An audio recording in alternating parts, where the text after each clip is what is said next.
Picture a man who has spent his life reading and writing about God, who has seen war, exile and loss. He stands by a great river when something arrives, and his body simply quits. The color drains from his face. His knees give out. He goes down onto his hands, then flat on the ground, forehead in the dirt, unable to speak. The people with him do not even see what he sees, but they feel enough to run and hide. This is not a man overwhelmed by beauty. This is a man whose nervous system is overloaded by contact with something his language cannot hold. Across the Bible from Genesis to Revelation, this is the ordinary reaction to meeting one of these beings. Not tears of comfort, not a warm glow. Collapse. Now set that beside the picture most of us carry in our heads. A plump baby with tiny wings and a bow, hovering over a valentine. A serene blonde woman in a flowing robe, a hand on a sleeping child.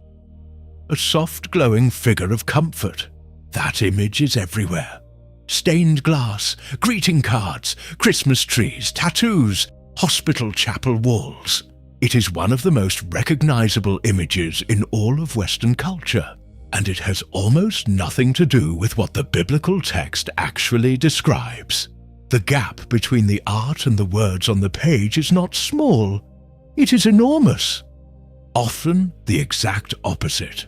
Where the art gives us something to hold, the text gives what makes grown prophets fall on their faces. This is what this video is about. Not the angels of Renaissance ceilings, but the angels of the text. The guardians with flaming swords, the burning ones with 6 wings. The 4-faced creatures moving beside wheels that are full of eyes. The messengers who look so much like ordinary men that you could share a meal with one and never know. We walk through the actual descriptions in order from the Garden of Eden to the throne room of Revelation. And by the end, the reassuring figure on the greeting card is going to look like what it really is. A very late, very human invention laid over the top of something far stranger and far older. To do that honestly, we have to start with a word. Because the whole confusion begins with a word. In English we say angel, and here a kind of creature, a species like dog or eagle, a specific shape. But that is not what the underlying words mean. In Hebrew, the word is malak. In Greek, it is angelos, and both of them mean simply messenger. They describe a job, not a body. A malak is one who is sent, one who carries a message from a sender to a recipient. The Bible uses the word for human messengers too, ordinary men sent from one king to another. So when the text calls one of these beings an angel, it is not telling you what it looks like. It tells you what it is doing. It is on an errand. That fact changes how you read every description, because it means the Bible is not describing one kind of being with wings and a robe. It describes a whole range of beings.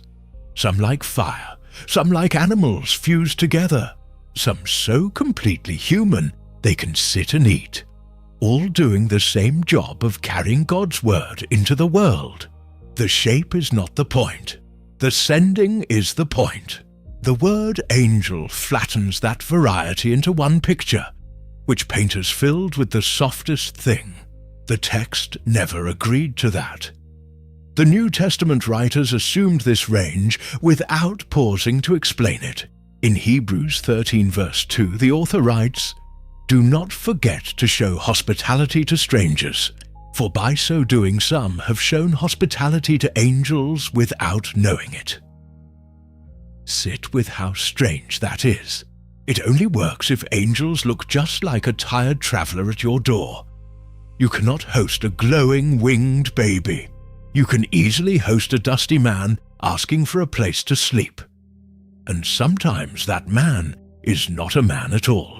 The warning assumes a messenger so ordinary that the only way you find out is afterward, if at all. At the same time, The New Testament insists these beings are not minor decorations in the world. In Colossians 1 verse 16, Paul writes of Christ, "For in him all things were created, in heaven and on earth, visible and invisible, whether thrones or powers or rulers or authorities." Those words are ranks of beings, not vague poetry. These were understood as ranks of invisible beings, a whole population of the heavens. The Bible assumes reality is crowded. Behind the visible world, a whole layered, ordered creation, and that the messengers who occasionally break through into human sight are only the part of it we ever glimpse. And what are they in the end? The book of Psalms gives the cleanest one-line answer. Psalm 103 verse 20. "Praise the Lord, you his angels, you mighty ones who do his bidding, who obey his word." And both of them cut against the greeting card image. First, they are mighty ones. The Hebrew points to strength, to force, not softness. And they exist to do his bidding and obey his word. They are not free-floating spirits drifting through the clouds to keep us company. They are under orders. When one of them appears, it is because it has been sent, and it will do exactly the thing it was sent to do, whether that is to announce a birth, or to guard a gate, or to level a city. The comfort you feel before the greeting card angel comes from imagining a being that exists for you. The biblical messenger exists for God, and simply passes through your life on the way to carrying out a command. Hold those three ideas together.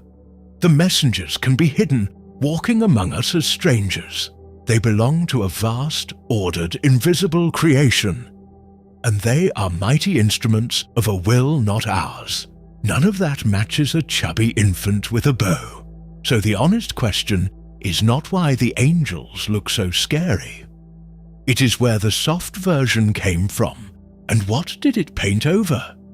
To answer that, we have to go back, all the way back, to the first time one appears, standing at a garden's entrance with a weapon that turns every way. Because the first angel in the Bible is not there to comfort anyone. It is there to keep us out. The first of these beings does not float and does not sing. It stands at a gate with a blade. At the end of Genesis 3, after the man and woman are driven out, the text says, in verse 24, "After he drove the man out, he placed cherubim east of Eden, and a flaming sword to guard the tree of life." The angelic debut, not a lullaby over a manger, a sentry at a border, with a weapon that moves on its own, set to make sure what was lost stays lost. The very first thing an angel does in the Bible is bar the door. And notice the name the text uses. Not angel this time, cherubim. That word is going to matter for the rest of this story, because the cherub is the single clearest example of how far the popular image has drifted from the text. Say cherub today, and almost everyone pictures a fat, rosy baby, or a baby's head with a pair of little wings, the kind of thing painted in the corner of a ceiling to fill space, so fixed that cherubic means babyish. But Genesis's cherubim guard the world's most dangerous threshold, stationed with a sword of fire. Nothing about them is babyish. They are the reason the way back is shut. The Hebrew keruv belongs not in a nursery, but in the throne rooms and gates of the ancient Near East. Scholars connect it to the Akkadian caribou, protective beings that guarded sacred space in Mesopotamia. In the palaces of that world, archaeologists find what a cherub was. Not infants, but composite creatures. Enormous winged beasts carved in stone, set at doorways to guard them. The most famous are the Lamassu of Assyria. Great figures with a bull or lion's body, an eagle's wings, and the face of a bearded man, standing 5 meters tall at a palace gate, so anyone coming to the king passed between two of them. That is the cultural furniture the word cherub comes out of. Winged, hybrid, powerful, and posted at the door. Israel's neighbors imagine the guardians of holy places as winged sphinxes. The Bible reaches for that image. We do not have to guess at this, because it is confirmed inside Israel's own artifacts. Excavations at Megiddo turned up a famous set of carved ivories, one showing a king seated on a throne, and the sides of that throne are winged sphinxes, creatures with a lion's body, wings, and a human face. The throne is literally supported by the same kind of being the Bible calls a cherub. At Ugarit, texts show the high god enthroned, flanked by these winged guardian creatures. Across the region, the seat of a god or king is carried and guarded by winged hybrid beings. So when the Bible describes the cherubim, it is not inventing a private fantasy. It draws on an image its first audience already knew by sight, and does something remarkable with it. Because after Eden, the cherubim reappear in the most important object Israel ever built. When God gives Moses the design for the Ark of the Covenant in Exodus 25, the instructions are precise. Verses 18 through 20. And make 2 cherubim out of hammered gold at the ends of the cover. Make 1 cherub on one end and the second on the other, of one piece with the cover, at the 2 ends. The cherubim are to have their wings spread upward, overshadowing the cover with them. The cherubim face each other, looking toward the cover. 2 golden guardians' wings over the ark's lid, facing inward over the place where God would meet Israel. Then, in verse 22, God tells Moses what it is for, above the cover between the 2 cherubim that are over the ark of the covenant law. I will meet with you and give you all my commands for the Israelites. Stop and see what that means. The same being that guarded Eden with a flaming sword is now cast in gold and set over the ark, and the space between their wings becomes the throne. In Eden, the cherubim kept humanity from God's presence. Over the ark, they mark the one place that presence comes near again, under extreme holiness and danger. The guardians of the closed door become the frame of the reopened meeting place. The same creature, the same job, guarding the line between human and holy, on both sides of the story. This is why one of the oldest titles for the God of Israel is built directly out of these beings. In 1 Samuel 4, when the ark is carried into an Israelite camp, the text says in verse 4, "The people brought the ark of the Lord Almighty, who is enthroned between the cherubim." That phrase appears again and again through the Psalms and the histories. The invisible God is pictured as a king whose throne's armrests and sides are living guardian creatures, exactly the throne carved at Megiddo, the seat flanked by winged beings at Ugarit, except the seat is empty, because the king who sits there cannot be carved. The cherubim are the throne. They carry the presence. They are not decoration on the furniture of worship. They are the framework of God's own royal seat on earth. That shows how far the baby cherub has fallen. The being the Bible calls a cherub is not a symbol of innocence. It is a symbol of guarded, lethal holiness. The creature at the threshold you are not allowed to cross. The creature whose wings form the seat of a king so holy that men die for merely touching the ark it guards. Somewhere along the way, the West took that word. Guardian of Eden, golden sentinel over the ark, the word for the living throne of God, and pinned it onto a plump infant with a bow. It is hard to imagine a fuller inversion. The guardian of the flaming sword became a Valentine's mascot, but at least the cherubim are recognizably strange. You look at a winged sphinx, and you know you are seeing something that does not belong to the ordinary world. The next kind of messenger is harder, and in a way more unsettling, because it hides the strangeness completely. For all the times the Bible shows us beings of fire and wings and hybrid faces, just as often it shows a messenger with no strangeness at all. One who walks the road, sits in the shade, accepts a meal and is taken by everyone who meets him for an ordinary man. Those are the angels you could never paint, because there is nothing to paint.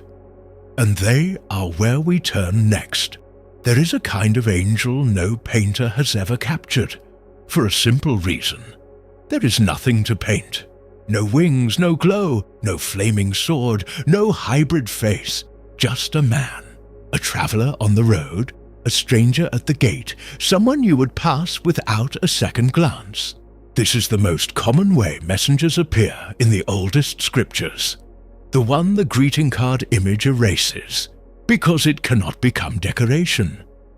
You cannot hang a picture of an angel who looks exactly like anyone else, but the text insists this is how they came. It happens first, unforgettably, at the great trees of Mamre. In Genesis 18, an old man named Abraham sits at the entrance of his tent in the heat of the day. The text says in verses 1 and 2, "The Lord appeared to Abraham by the trees of Mamre as he sat at his tent in the heat of the day. Abraham looked up and saw 3 men standing nearby. When he saw them, he hurried from his tent to meet them and bowed low to the ground." 3 men standing nearby. That is what Abraham sees. Not a vision in the sky, not a chorus of light. 3 travelers, close enough that he can run to them. And what he does next is the most ordinary thing in his world. He offers hospitality. He has water brought for their feet, has bread baked, has a calf prepared, and then the text says, he stands under the tree while they eat. These beings sit in the shade of a tent and eat a meal of curds and milk and roasted meat. There is no hint from outside that they are anything but 3 tired men on a journey. And yet they are not. One speaks with an authority belonging to God alone, promising the aged Sarah a son within a year, and then turning to confront Abraham about the cities on the plain below. The reader learns what Abraham only slowly realizes. He has been hosting the divine at his own table. This is the scene behind that warning in Hebrews about entertaining angels unaware. It is not a metaphor. The memory of Mamre, 3 strangers who were messengers, welcomed as men, revealed only by what they said. Then 2 of those 3 walk on, down towards Sodom, and the disguise holds even under pressure. Genesis 19 opens in verse 1.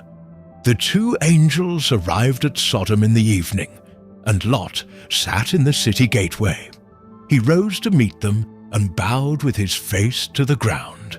The narrator calls them angels, because the narrator knows what they are. But the people of the city do not. To everyone in Sodom, they are simply 2 men, visitors who have come to spend the night. The mob that gathers at Lot's door treats them as men, demands them as men. Only inside does their nature break through, when they pull Lot to safety and strike the crowd with blindness.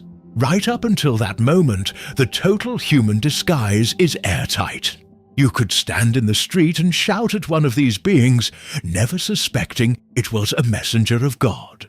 The pattern repeats across the whole early history, and it grows stranger each time.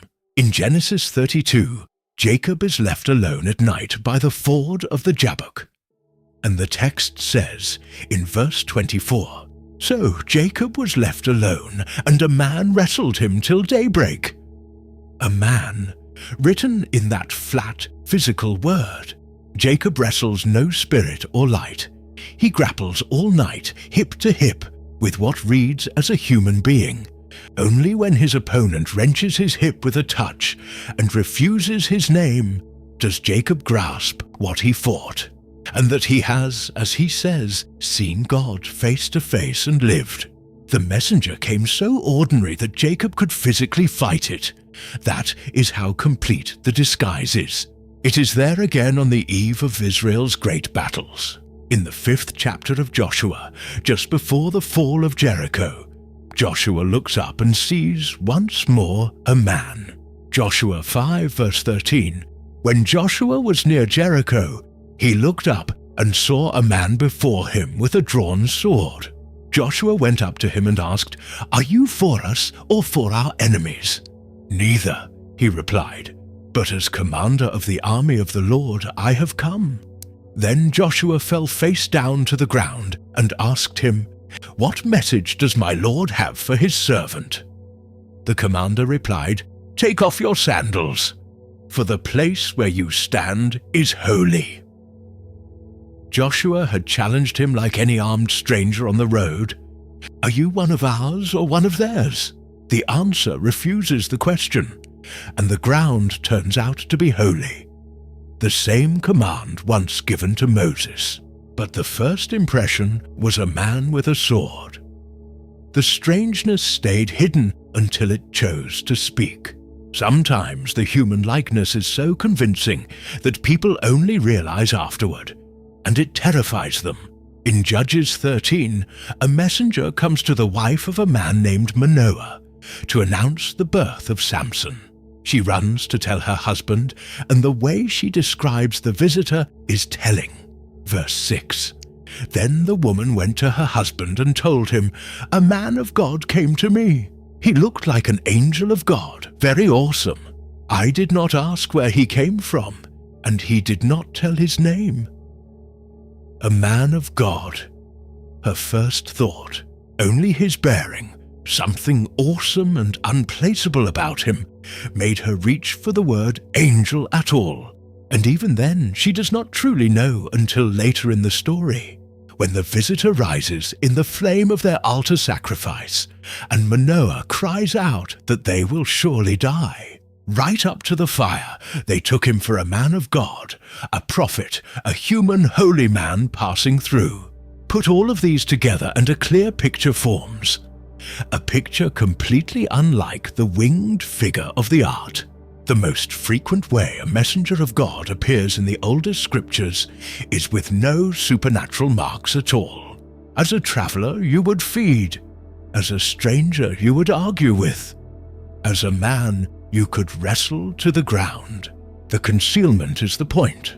They move through the world in perfect disguise, and the strangeness shows only in what they say and know, and what they do at the moment of their choosing. This is why the Bible can warn ordinary people that the guest at their table might be one of them. It is not asking you to look for wings. It is telling you that you would not be able to tell.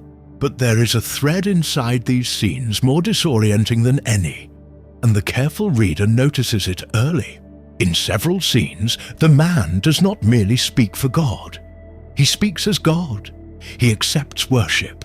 He gives his name as the divine name, or refuses to give any name at all. The line between the one sent and the one who sends begins to blur, until at times it disappears entirely. That figure has a title of his own in the Hebrew Bible, the Angel of the Lord, and untangling who or what he is has occupied readers for more than 2,000 years. That is where we go. Somewhere in these appearances a seam opens that the earlier scenes only hinted at. A messenger arrives, and then, without warning, the messenger is speaking in the first person, as God himself. Not "the Lord says," but "I am the Lord." He receives worship no ordinary angel is ever allowed to receive. He gives promises only God can keep. The Hebrew text marks this figure with a specific title, Malach YHWH, the Angel of the Lord, or the Messenger of the Lord, the single most puzzling being in the Hebrew Bible. At the moment you are sure he is a created servant standing in for God. The text calls him God to his face. The clearest place to watch it happen is at the burning bush. In Exodus 3, Moses keeps his flock at the far edge of the wilderness when something catches his eye. The text says, verses 2 to 4, "The angel of the Lord appeared to him in flames of fire from within a bush. Moses saw that though the bush was on fire, it did not burn up. So Moses thought, 'I will go over and see this strange sight.' When the Lord saw that he had gone over to look, God called to him from within the bush, 'Moses, Moses.'" Read those two verses slowly. In verse 2, it is the angel of the Lord who appears in the fire. By verse 4, it is the Lord who sees and God who calls out from the same bush. The angel of the Lord and God have become, in the space of 2 sentences, the same speaker in the same flame. And then in verse 6 the voice says, "I am the God of your father, the God of Abraham, the God of Isaac, and the God of Jacob." At this, Moses hid his face, afraid to look at God. Not afraid to look at an angel, afraid to look at God. The messenger in the fire has spoken as the God of the fathers, and Moses covers his eyes. No slip of language. It is a consistent feature of this figure, and it appears early. Back in Genesis 16, a pregnant, mistreated slave named Hagar has fled into the desert and is found by a spring. It is the angel of the Lord who finds her, the angel of the Lord who tells her to return, the angel of the Lord who promises that her descendants will be too numerous to count. Then, in verse 13, comes the line that has stopped readers for millennia. She names the Lord who spoke to her. "You are the God who sees me," for she said, "I have now seen the one who sees me." Hagar does not call him an angel. She names him the Lord, the God who sees, marveling that she has seen him and lived. From her side, she has met God. The narrator introduced the figure as the angel of the Lord. Hagar walks away having spoken with God himself. The two descriptions sit on top of one another, and the text does nothing to pull them apart. And yet the title itself insists on a distinction. He is the messenger of the Lord. A messenger is, by definition, sent by someone else. He is not the sender. So the same being who speaks as God is also, in the very name the text gives him, someone dispatched by God. He is both the one who says, "I am the Lord," and the one who has been sent from the Lord. He carries the divine presence and authority so fully that meeting him is meeting God, while somehow remaining distinct from the one who sent him. He stands on the line between heaven and earth, falling to neither side. You can see why this figure was so useful and so necessary in the story of the Exodus, where God has to be present with a whole nation on the move without being contained or approached carelessly. In Exodus 14, at the sea with Pharaoh's army bearing down, the text tells how Israel was protected that night. Verse 19, "The angel of God, traveling in front of Israel's army, withdrew and went behind them. The pillar of cloud also moved and stood behind them." The angel of God and the cloud move as one reality. The visible presence of God guarding his people, going before them, then standing between them and the enemy. The messenger and the presence are not two things. They are the same nearness of God, seen from two angles. For readers ever since, this figure has been the great puzzle, and the answers have divided along deep lines.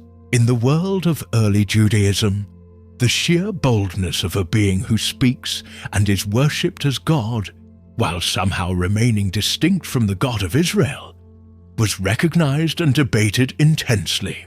Alan Siegel wrote a landmark study of this problem, its title naming the danger, "Two Powers in Heaven." He traced how some came close to speaking of a second divine figure beside God. and how the rabbis, alarmed at where that could lead, eventually condemned the two powers reading as heresy. The very existence of that controversy tells you how real the tension in the text is. Readers of the Hebrew Scriptures kept meeting a figure who seemed to be God, and beside God at once, and they argued for centuries about what to do with him. From the same soil grew traditions of an exalted angel, sometimes called Metatron in the mystical texts, a being said to bear the divine name and to sit in the presence of God. An attempt in its way to give a place to this uncomfortable second presence. Christian readers took the puzzle a different direction. From early on, many read the angel of the Lord, who appeared in the fire, found Hagar, wrestled Jacob, who stood before Joshua, L'Étishia. As the pre-incarnate Son, the Word who would later be born at Bethlehem, showing himself in advance across the pages of the Old Testament. On that reading, he speaks as God, yet is sent from God, because he is both fully divine and fully sent. The Reformers largely continued this line, and you still find it defended today. Others insist he is simply an angel who so fully represents God that to meet the envoy is to meet the king, the way a royal envoy in the ancient world spoke with the full authority of the throne in the first person, as though the king stood there. The Bible never settles the argument, and that restraint is worth respecting. What the text insists on is the effect. When the angel of the Lord appears, people react as if seeing God. They fall down, they hide their faces, they are amazed to be still breathing. Whatever this figure is, he carries the weight of divine presence, and the human body responds by collapsing, which brings us back to the thread we started with. That reaction, the falling, the fear, the loss of strength, is not reserved for this one mysterious messenger. It is what happens whenever the true nature of these beings breaks through into human sight. And nowhere does it break through more openly than in a temple, where a prophet looks up and sees God's throne, ringed by beings of fire, shaking the doorposts with a single word. That is where we go next. In the year that a king died, a man walked into the temple and saw the room behind the room. Isaiah, a prophet in Jerusalem, records it in the 6th chapter of his book, one of the few places in Scripture where a human is allowed to look directly at God's throne and describe it. What he saw was not a choir of gentle figures in white. It was fire that could speak. Verses 1 through 3. In the year that King Uzziah died, I saw the Lord, high and exalted, seated on a throne, and the train of his robe filled the temple. Above him were seraphim, each with 6 wings. 2 covered their faces, 2 their feet, and 2 were flying. And they called to one another, Holy, holy, holy is the Lord Almighty. The whole earth is full of his glory. Almost everything cuts against the familiar image. First, the wings, not 1 pair, but 3, 6 on each. And notice how the wings are used. Only 1 pair is for flight. The other 4 are for covering. With 2 wings they cover their faces, and with 2 they cover their feet. These beings stand in the immediate presence of God, closer to the throne than anything else in the vision, and even they will not look directly at what they serve. Even the seraphim shield their faces. The greeting card angel gazes serenely outward, making eye contact, offering comfort. The seraphim hide their own eyes in the presence of a holiness too great to face. If the beings nearest to God cover their faces before him, that tells you what kind of presence this is, and how far the real throne room stands from casual reassurance. And what are they doing? They are not resting. They are not watching over a sleeping child. They cry out ceaselessly one to another, Holy, holy, holy. In Hebrew, Tripling a word is a superlative. Neu, name, den, du. To say something 3 times is to push it to the absolute limit the language can reach. The seraphim are not describing God as very holy or especially holy. They declare him holy to a degree that breaks the grammar, beyond any comparison the human tongue can build. And the sound of it is physical. Verse 4. At their voices the doorposts shook, and the temple filled with smoke. Their voices shake the stone. The foundations of the temple tremble at the noise these beings make simply by speaking the truth about God. This is not singing you would want playing softly in a hospital chapel. This is a sound that makes the architecture shudder and fills the sanctuary with smoke. And now the name itself. The Hebrew is seraphim, from a root meaning to burn. A seraph is, literally, a burning one. Not pale, cool figures of light. They are creatures of fire, named for burning, standing in flame around a throne. The word carries heat and danger in its very letters. And here is the detail that unsettles readers most. That same word, seraph, is used elsewhere for serpents. In Numbers, the deadly snakes sent among the people in the wilderness are called seraphim. Burning ones, most likely for the burning of their venom.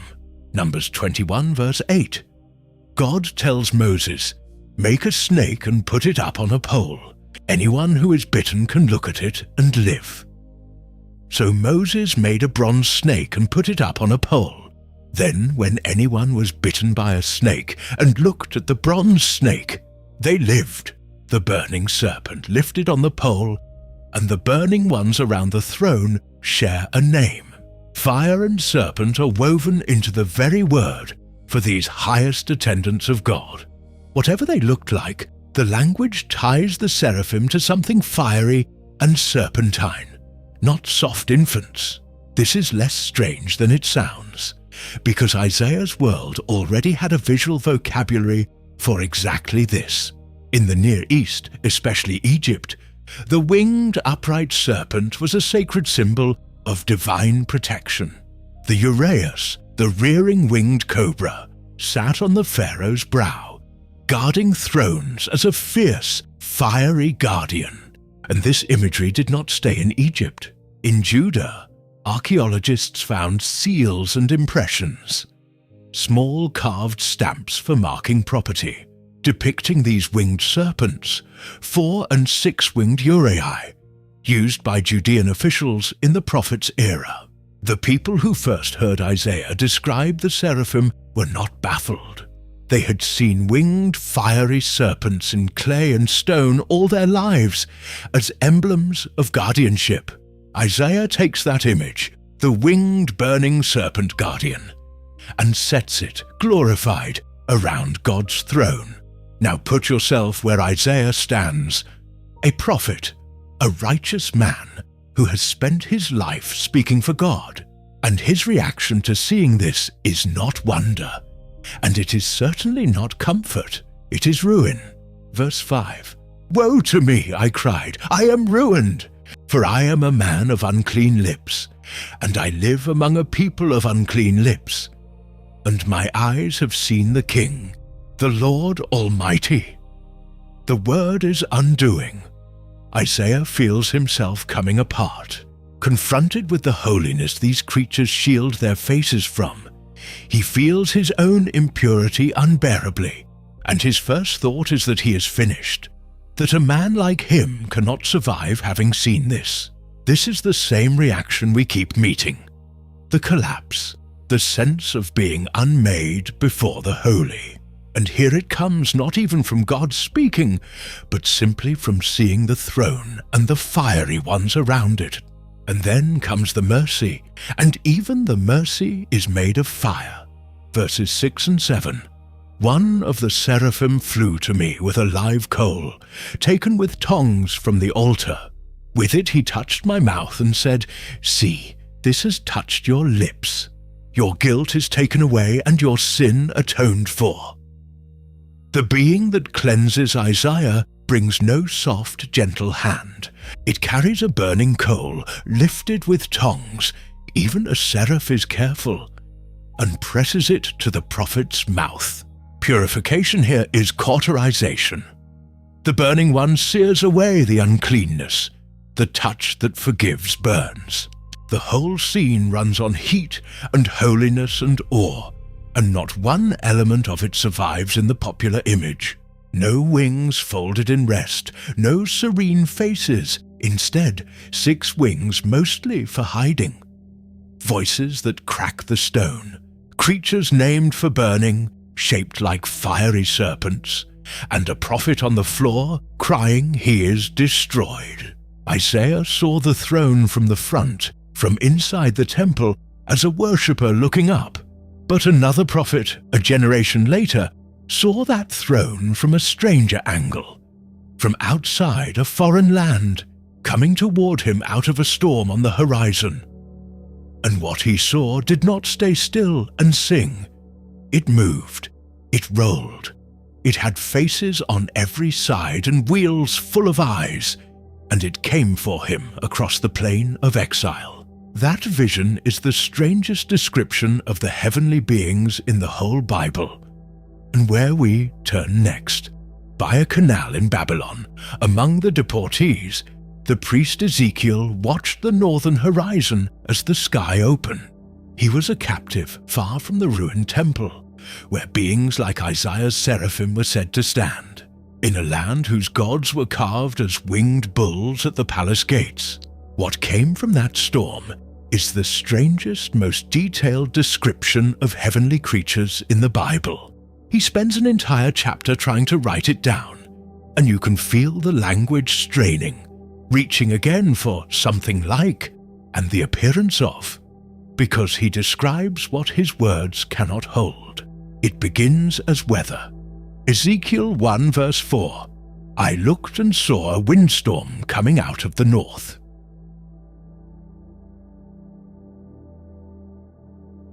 An immense cloud with flashing lightning, and surrounded by brilliant light. The center of the fire looked like glowing metal. And out of that fire come the creatures, not 1, but 4, and each of them violates every expectation at once. Verses 5 and 6, and in the fire was what looked like 4 living creatures. In appearance their form was human, but each of them had 4 faces and 4 wings. 4 faces, not 1 comforting face. 4, looking every direction at once. So these beings never turn, never have a back, are never approached from behind. Ezekiel names the faces, verse 10. Each of the 4 had the face of a human being, and on the right side each had the face of a lion, and on the left the face of an ox.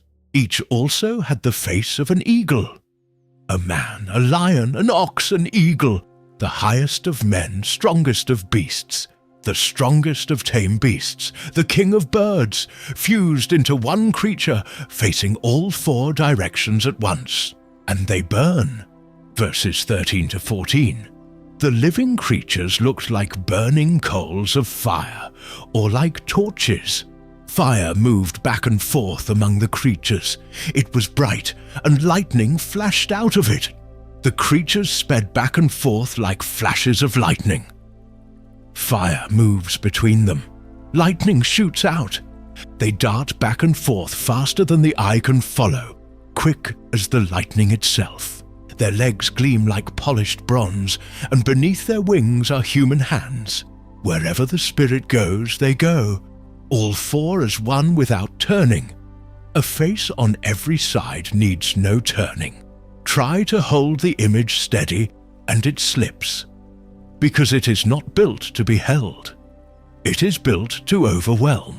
Ezekiel is not finished. What he describes next gave English a phrase whose origin most people never knew. Beside each of the 4-faced creatures on the ground, he sees wheels. Verses 15 to 17. I saw a wheel on the ground beside each creature with its 4 faces. This was the appearance and structure of the wheels. They sparkled like topaz, and all four looked alike. Each was made like a wheel intersecting a wheel. 2 wheels at right angles through each other, so it could roll any direction, forward or sideways, without turning, matching the creatures that never turn. This is the origin of a wheel within a wheel. Then the detail that has haunted every reader who reaches it. Verse 18. Their rims were high and awesome, and all 4 rims were full of eyes all around. Full of eyes. The rims of the wheels are covered all the way around in eyes. These are not machines and not simple bodies. They are watching things, seeing every direction, wholly alive. Verse 19. Wherever the creatures moved, the wheels moved beside them.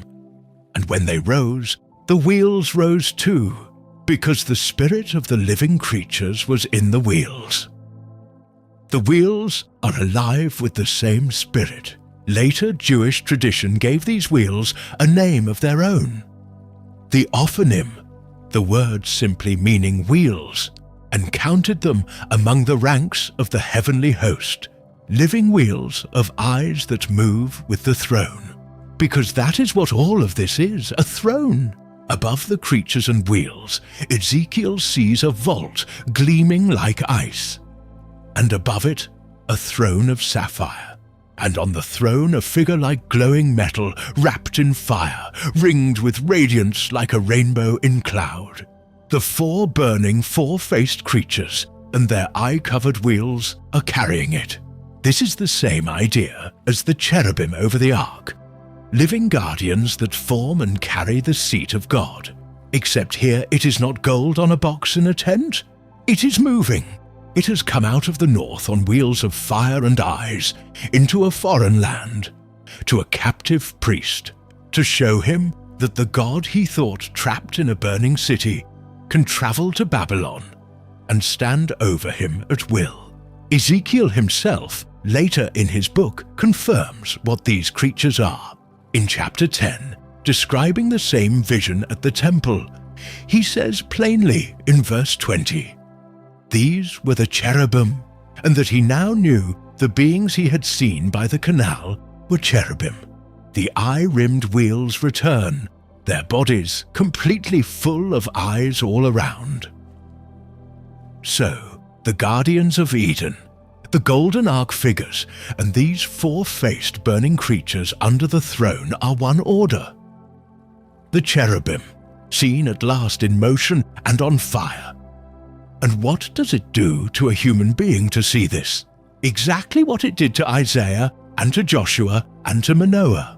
Ezekiel writes at the end of chapter 1 that when he saw the likeness of God's glory, he fell face down. The reflex again. The body gives out. A generation later, another exile felt the same, described it clinically. In Daniel 10, the prophet stands by another great river when he looks up and sees a single figure, and the description reads like Ezekiel's throne condensed into one being. Verses 5 to 6. Before me was a man dressed in linen, with a belt of fine gold from Uphaz around his waist, his body like topaz, his face like lightning, his eyes like torches, his limbs like burnished bronze, and his voice like the sound of a multitude.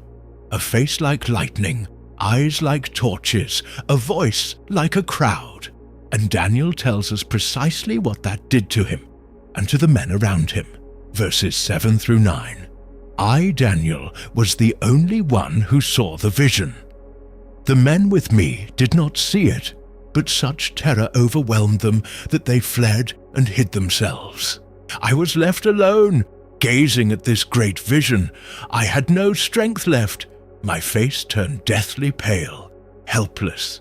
As I listened to him, I fell into a deep sleep, my face to the ground. No strength left, face gone pale as death, helpless on the ground, unable even to stay conscious. The men who could not see it fled anyway, driven off by terror they could not name.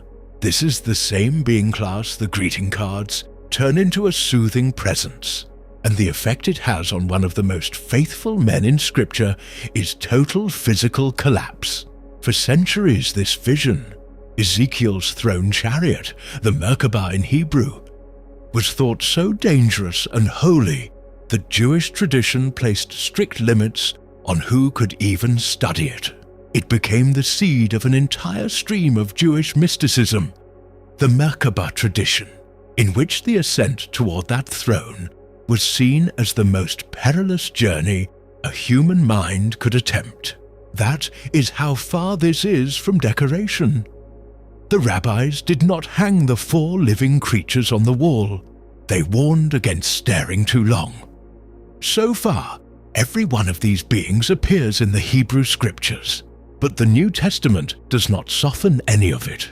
When messengers arrive in the Gospels and the throne room opens in the last book, the same fire and faces, the same wheels of eyes, and the same first words are all still there. That is where the story comes together, and it is where we go next. When the New Testament opens, centuries have passed. The language has changed from Hebrew to Greek, and the setting has shifted from throne rooms and exile to a small temple and a village in Galilee. You might expect the messengers to have mellowed into the gentle figures of later art. They have not. A New Testament angel does what the old ones did.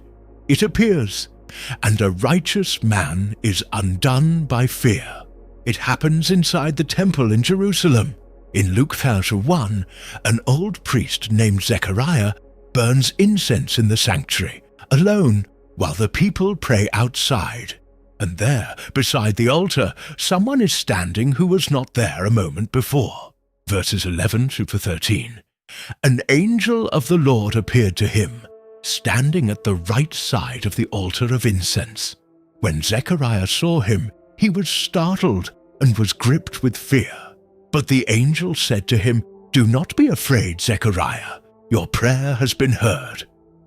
Gripped with fear, that is a professional holy man at the most sacred duty of his life when the messenger appears. And notice the very first words from the angel's mouth. Do not be afraid.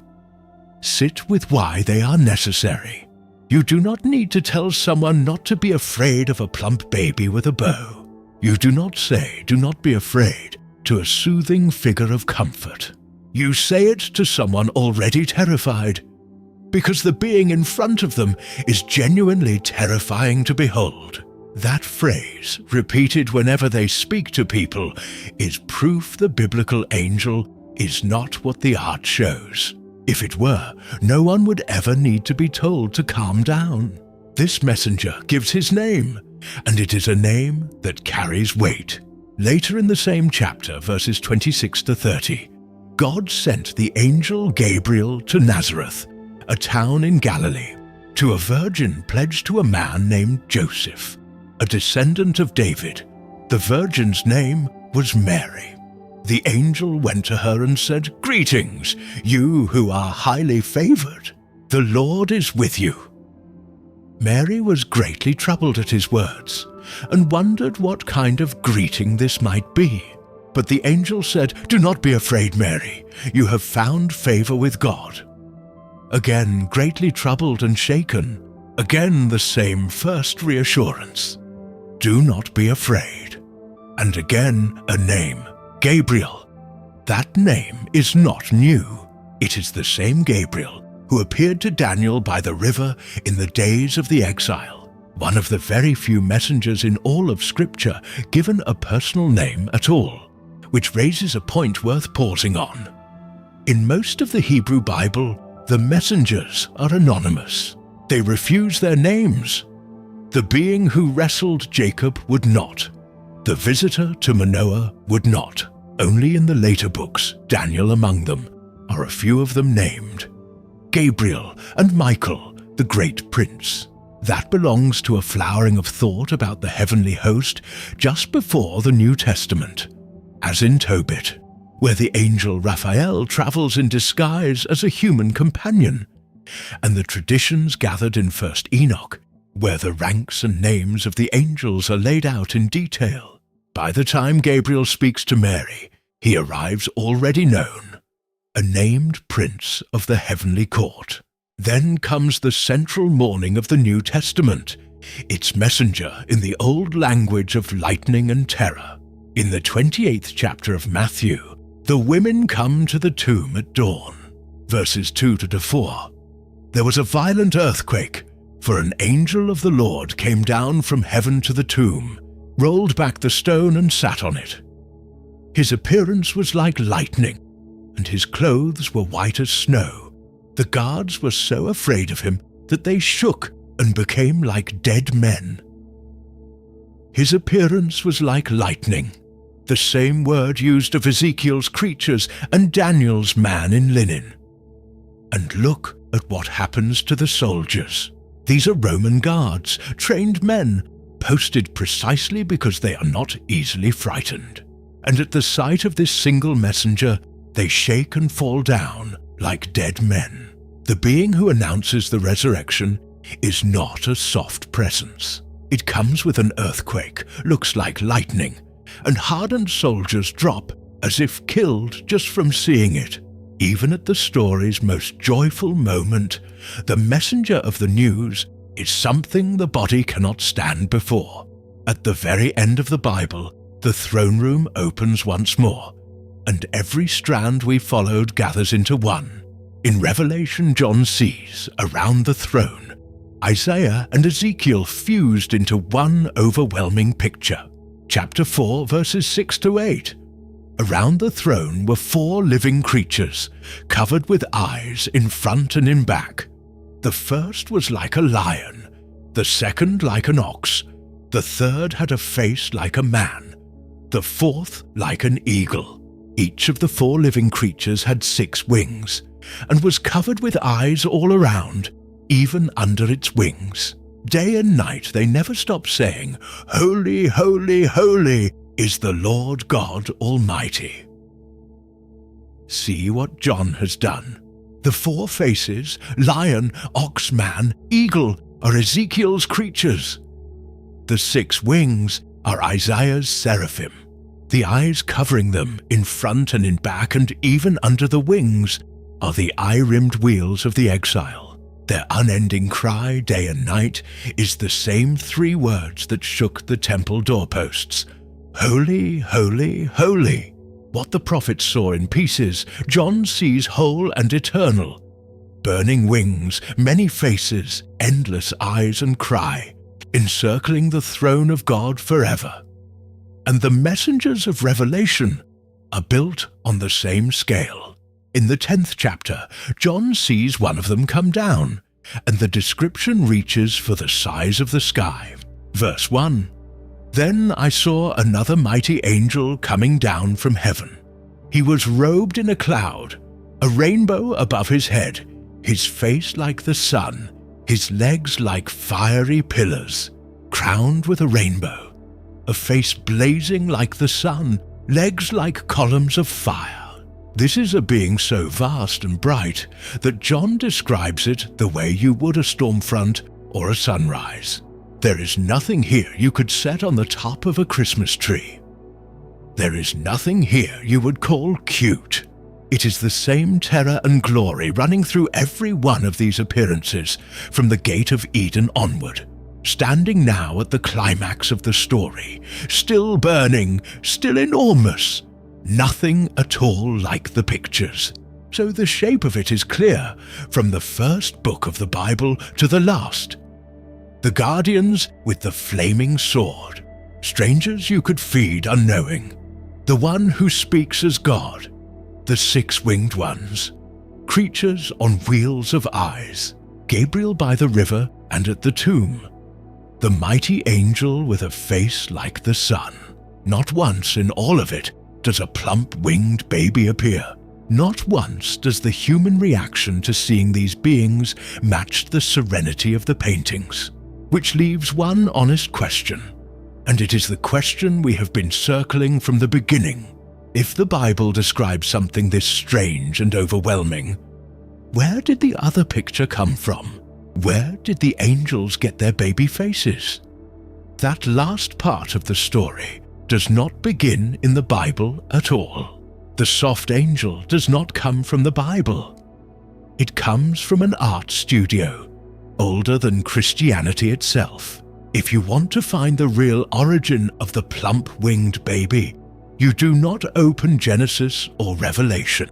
You look at the walls of Roman houses and tombs, centuries before any Christian painter picked up a brush, and there he is, fully formed, a plump-winged infant, hovering, playful, sometimes holding a small bow. The Romans called him Cupid, or Eros, and multiplied him into swarms of little winged figures called putti, decorative infant figures scattered across frescoes, sarcophagi, and garden statues to fill space with charm. That is the true face of the greeting card cherub. It was never a description of a biblical being. It was a Greco-Roman decorating convention, a stock ornament, a motif you stamp in a corner to warm a scene. For a long time, early Christian art kept its distance from that figure.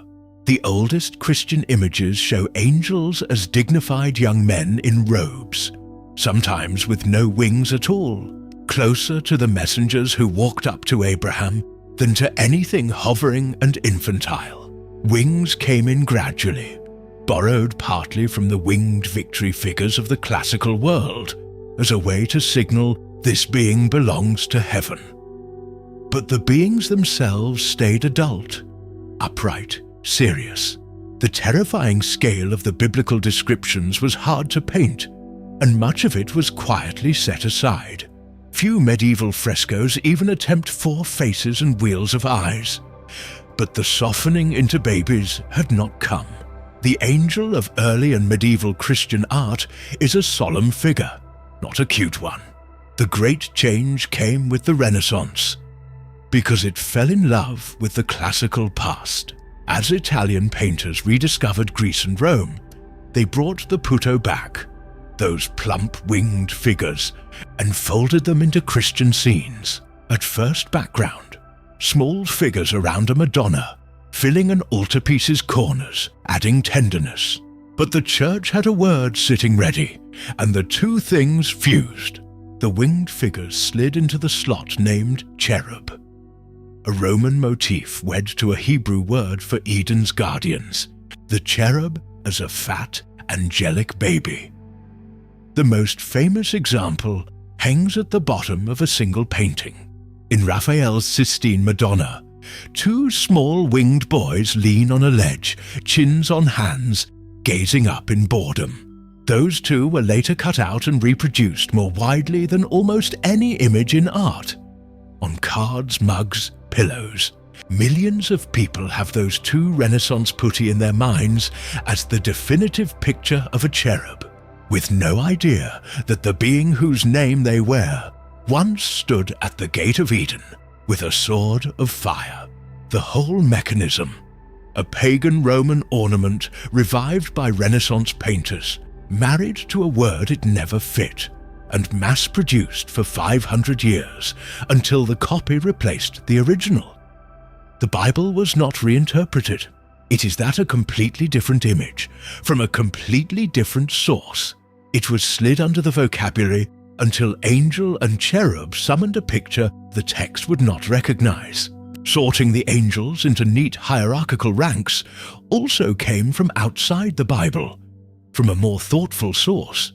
Around 500, an anonymous writer now called Pseudo-Dionysius wrote a work called The Celestial Hierarchy, sorting the heavenly beings into 9 ranks in 3 tiers: seraphim, cherubim, thrones, then dominions, virtues and powers, then principalities, archangels and angels at the bottom, nearest to us. An elegant, influential system.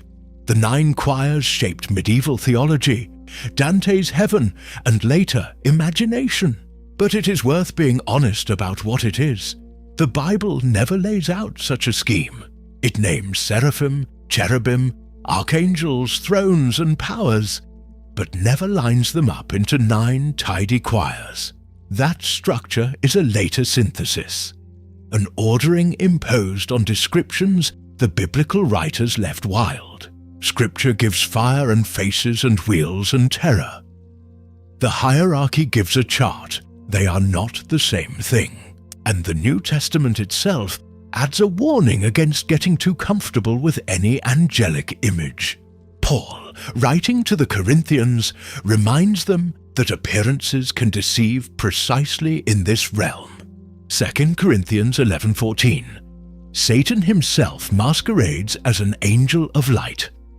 Consider what that assumes. The danger Paul names is not a hideous monster that anyone would flee, a beautiful, radiant figure of light. The serene, glowing being the image trades in, used as a disguise. The soothing angel of light is, in Paul's warning, the shape deception is most likely to take. The Bible is not sentimental about beauty in these matters. It knows the reassuring glow can be a mask, and it will not let the comfortable picture stand as safe. There is one more correction the New Testament makes, dismantling a quiet assumption behind much of the art. Much angel imagery is really about the dead. The idea that those who die, especially children, become angels, growing wings and watching over the living. It is a tender thought, and it is on countless memorials and cards. But the Bible teaches otherwise. Angels are a separate order made before humanity, never former humans. When Jesus is asked about the life to come, in the 22nd chapter of Matthew verse 30 he says, "At the resurrection, people neither marry nor are given in marriage. They will be like the angels in heaven, in a deathless existence beyond marriage." Not that people become angels, but that they share one quality. The messengers of the flaming sword and the 6 wings and the wheels of eyes are not the souls of the departed. They are their own ancient order, and they always were. So we end where we began, but able now to see the gap for what it is. The image on the card and the tree and the chapel wall, the plump baby, the serene woman, the soft glow, is not a portrait of a biblical being at all. It is a Roman garden ornament wearing a Hebrew name, polished by painters until it buried the original. And the original is still there, unchanged on the pages of the text. The guardians who close the gate of Eden, the strangers you could share bread with, the voice that speaks for God, the burning ones who shake the stone, the 4-faced creatures on wheels of eyes, the tomb figure whose face is lightning, before whom soldiers fall. To every one of them, the human body gives the same answer. It falls down, and that is why whenever these beings speak to a human being, almost the first thing they say is the thing no greeting card angel would ever need to say. Do not be afraid. The art tells you they are here to comfort you. The text says the first thing you would feel before a real one is terror. The comfort comes only after, spoken by something far stranger and far greater than anything we ever thought to paint.